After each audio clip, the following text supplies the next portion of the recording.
Welcome to day 2 of Breakfast with Bob from Day 10 of Challenge Roth, powered by HEP. My name is Bob Babbitt. We're brought to you by Master Spas, SFuels Go Longer, HOKA Let's Fly, Forum Sponsor Goggles, Zoot Sports Original Triathlon Brand, Premiums Plus Sports, and our Challenge Athletes Foundation, and the best accordion player in the world, Mr. Rainer. We did that just for Andrew Starykowicz. That is far beyond my abilities. Yeah, you don't do polka? Come on now. You could do it. I know you can. How you doing, bud? I'm good. How are you doing? I am. You know what? Being in this cool stadium, this is a pretty cool race. Yes, it is. It's. Have you done this before? Yes, many years ago. Yeah, it's been a while. Yes. So I came to this race in 2015. 2015, yes. I came here. Yeah. And it was just a lot going on at one time. I was here with Orbeo. We were launching a new bike. Yes. I had just come. This was my first race back from hip surgery in 2015. Now, was this before the truck? Yes, this was before the truck. Before the truck. I just had a hip arthroscopy at the end of 2014, and I was coming back from that, and I had lots of restrictions on what I could do for the race, and then also I brought my wife, and I just had a 4-month-old baby that I brought here. So by the time we got to race start, I was exhausted, and just mentally and physically exhausted, and just getting out on the course was an accomplishment. And I had a decent race that day, but I know I have a few good races left in me, and I really want this to be one of them. Well, this course, I think, suits you. Yes, it definitely does. Because you can attack this bike course. I wish today was race day. This is weather that would suit me very well. This is Starky weather. Yes, it is. It's windy, it's overcast, it's chilly, and it's definitely something that suits me well, but today's not race day. Well, and yesterday would not have suited you well. No, yesterday was a scorcher. Yesterday was a Kona day. Yes. Yeah, it was, but, we'll see. It's supposed to be very calm winds, so, right.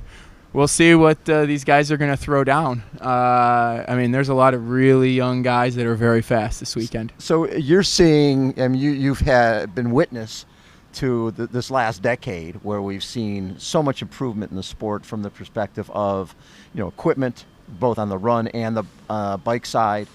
What do you take away from what's happened over this last number of years when you see times just dropping? I guess I'm kind of validation that maybe, we'll see on Sunday. Right. I'm still competitive. Right. And I'm not getting faster. So, I improve as much as the equipment lets me improve. Right. I continue to try to maximize. Like, I'm still, as I've said so many times, still learning to run in carbon shoes. I don't have a natural running gait, and I've had to work on my run. And it worked for me for so many years does not work in carbon shoes. It doesn't, huh? I've had to change completely how I've run. Is it because you're a bigger guy? No, it's more your foot gait. strike, gait, all that stuff. Basically land, pull, muscle your way through it does not work with carbon shoes. You have to be boundy. You got to land. A carbon plate is like a trampoline. Right. And if you're jumping in the middle of the trampoline, you're flying.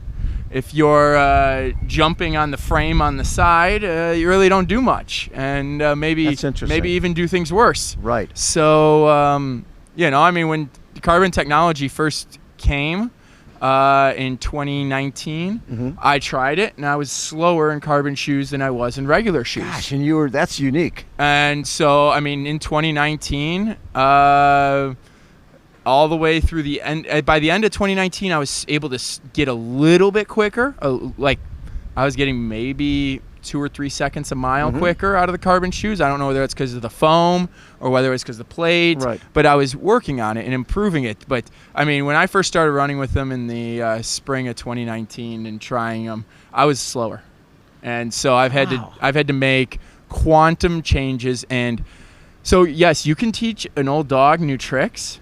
It just takes a long time. So it's interesting. I've talked to Mark Allen. He thinks that the plated shoes can be up to 7 minutes in a marathon. Oh, for sure. Yeah, for sure. you think so? Yes. And Yes. now have you gotten to the point where you feel like you're getting some advantage? Yes. It's just not maximizing at this point. No, I mean, I always feel I can get more out of them, and Right. and especially, I mean, at short stints, I can get a lot out of them, but it's being able to consistently get that constant foot strike and bound Right. to get 3 hours or 2.5 hours out of them. Right. So I'm working on it, Yes. improving it, and but I mean, this isn't exactly the best course for a carbon shoe. Because you got all that 20K or Yeah, so on gravel. 25K, 22K, I think it is Yeah, on the gravel, and depending on how well graded it is, it affects Right. how much that shoe can help you. So the balance between, because you've always been known as one of the premier cyclists in the sport. Yeah. As the running is becoming even more and more important, do that balance between I don't want to lose my cycling to go a couple minutes faster running, is there a balance there that you have to play in terms of you want to be strong on the bike and you want to be leaner when you're running? So how do you balance that? At this point, I just let the cards fall where they lay. Okay. I've learned over the years that if I work on the run, my swim and bike falter a little bit, Yes. and if I work on the bike, my run falters. So I've always, over the last 5 or so years, it's just you got to take a balanced approach to it. Right. And that's what leads to success is the balance. Because like I said, my wattages aren't going up. Right. They're stable. My swimmability is stable. Yes. And the only thing that's getting faster in the run is my ability to optimize the use of carbon shoes. Right. And so you don't feel the with your swimming and cycling, just that isn't going to affect what happens with your running. The running is going to be just adapting to the carbon and figuring out how to maximize that. Yeah, I mean, it's so much of it is it's just my headspace is just being able to put myself in, is not getting caught up in the race and being able to maintain optimal technique. Okay. And it's a challenge. It sounds so simple. I just need to do 2 or 3 little things, but it's to put yourself there when you're fatigued. Mm-hmm. It's very difficult. So with the guys who are here, you're always one of the first guys out of the water. When premier, Not anymore. Not anymore. Not anymore. These guys have gotten quick. They are going. You're getting real. Guys like Daniel Bakkegaard and Ben Canute. You got some real swimmers. Yeah, Sam Laidlow. Yep, right up there. Yeah. So will you be out with those guys, or you be able to be behind them? I'll definitely be behind them. Oh, I will not interesting. be in front of them. So will you then, if you're with someone like a Magnus, then obviously that guy is a hell of a cyclist. Yeah, I mean, Magnus and I rode together in Miami a few years ago. Okay, yeah. And I mean, it's interesting because people tell me that Magnus is the next Andrew Starykowicz, is what a lot of people have told me. He's very tall. He's a big guy. He's a very big guy. He's very good on the bike, and I guess it's an honor anytime when somebody says he's the next you. And yes. then I've also been told that the Sam Laidlow is the next non-vanilla personality of triathlon, and so he's the next Andrew Starykowicz in that regard. So it's kind of interesting that it took 15 years to get the next Andrew in these things, but I guess I don't know if I'm ready to pass the torch yet. No, you're still out there. So last year you win Watkins Glen, which was, being a NASCAR guy, had to be a real treat for you because it's a different course. It's more of a course that suited you than Daytona and those things are great because it's the super speedway. But it's a road course at Watkins Glen, and that had to be a lot of fun for you. Yeah, the Finger Lakes region is a very challenging region. Mm-hmm. It's nothing flat at all. It's very much like a wildflower. Oh, okay. I mean, that's the closest course that I can compare to Watkins Glen. Oh, and interesting. I mean, what made it even more special is having, I had the whole family out there. Yeah. Having the kids all there. It was really special. And, you know, I mean, I had Jason West had me down to, with 1 mile to go, he was 18 or 17 seconds back. Oh my God. I remember looking as we came out of the boot there, and we're going up the hill in the boot, and I look at my watch as we go through the bottom of the hill, and then you're running uphill, and I look at my watch, and I remember it was like 18 seconds is what it was on my watch, and I'm running. I glance. When I got to 20, because I'm thinking, okay, I can. At 20 seconds, it's gonna be touch and go, but he cannot be past that point in the corner. Right. And I look back there, and he's already past that point, and I'm like, oh my God, I'm gonna lose this in the final mile. And I'm just like, I just kept my head down and kept digging, and then I had all the motos and all the cameras, all the guys were right there. They're ready for that pass. And I was just like, oh God. And I just kept going. And then all of a sudden we got we got it about a half a mile later. All of a sudden the motos all zip away and the drone zips away to the finish. And I'm like, and I look over my shoulders and he was further back. And, you know, I guess he overcooked that last little downhill. Yep. And that little uphill going to the finish was what I thought was going to be my undoing, ended up being my saving grace. And so you got a win. Yeah, number 20. That's so cool. So yeah, I mean, when I kind of embarked on racing professionally, when I left my job in 2009 at Caterpillar, and real job. Yeah, won the 9 to 5, and just started racing triathlon. The goal was to win one race, and to have more than 40 podiums and 20 wins is just something that's really beyond what I thought would have been possible. Was it a tough decision? I mean, you're talking a real job with benefits and security, and you're going to become a dad, and knowing that that security goes out the window when you become a professional athlete. Well, at that point in my life, I was single. I had no kids. Oh, so perfect. Easy. That's an easy decision. It's a lot easier decision. I can always go back to being an engineer later. Right. It was a lot easier decision then than it would be now. Yeah. The security in sport is only as good as your last performance. Yes. And what your next performance can be. Right. Well, the nice thing is when you're single like that, the security is I can always go back. I can always go back. I've got a real job. I'm an engineer. I can do whatever the heck I want.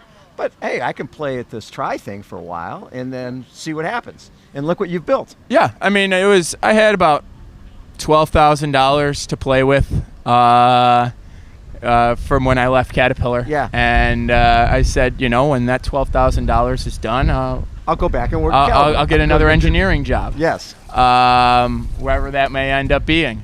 And it ended up lasting I thought it would be a year or two, maybe 3. Yeah. I'm racing guys like Bennett and Matt Reed at the top of his game, and Stuart Hayes, and these guys at the top of their game, and I'm like, come on, I can. And I started mixing it up with them, and then 2 years go by, 3 years go by, and you start winning races, and traveling the world. The sport of triathlon slowly changed and went away from non-draft Olympic distance and more to the creation of that 70.3 distance and and then I got into fulls, and I mean, it just evolved, and here we are. I love it. 15 years later. Look almost. at the different. You're talking about racing the Greg Bennett's and guys like that, Mac and guys like that. Now it's, you've got Magnus and Daniel Bakkegaard and Ben Canute. You've seen the transition from people you were racing before to this next generation who's going to be here for a while. Yeah, I mean, I remember the first time I raced Ben Canute was 10 years ago. So, and he beat me in a sprint finish. Yes. So that was, it's really cool to see how he's evolved and grown up. And then, yeah, I mean, talking about Macca, my first podium was at Memphis in May with Macca. He won and I was second. So I've definitely got to see I've got to compete against a lot of athletes. Yes. And I've seen greats from almost 3 generations. Yes. And you've watched the sport evolve. Yeah. In so many different ways with Super League and, 70.3 and then the growth of the PTO. There's been so many changes in the last number of years. Yeah, on the race side, there's been a ton of changes, and that doesn't even measure up to next to the changes on the sponsorship side. I mean, Right. The sponsors have changed immensely. I'm a dinosaur. I remember print magazines. I have print magazines with my picture in it. Dude, come on, that's what I did. I know. And now it's print magazines don't exist, No. and sponsors largely don't make their own content. They rely on the athletes to spend 3 to 4 hours a day of making content. The beginning of your conversation is what your results are at the race. It's you need to be a social media person. Right. You need to be way more diverse than you had to before. Right, and I've become a dinosaur in that regards of, the social media boom was coming, and then COVID expedited it. Yep. And during COVID, all these guys were brushing up on their social media, and I was taking care of 3 kids. So, I don't regret it. No. It was a blessing and a curse, and it was a blessing because I got to do things with my kids I never would have been able to do had the pandemic never happened. But I got behind in social media, and I'm never going to catch up in that game. I don't have desire to. Right. My desire is to go race. out, You like to race and have fun. Yeah, and go head to head with the best in the world. Yeah, because I still got a few good races in me, and I'm really excited to show these young guys that you're not a quicker, yet. Right. No, Starky's still in the game. Big, hairy American winning machine. Come on now. I'm looking forward to it. There would be no better place to enter a stadium first. How cool would that be? And I don't yeah. think any American male has ever won this race.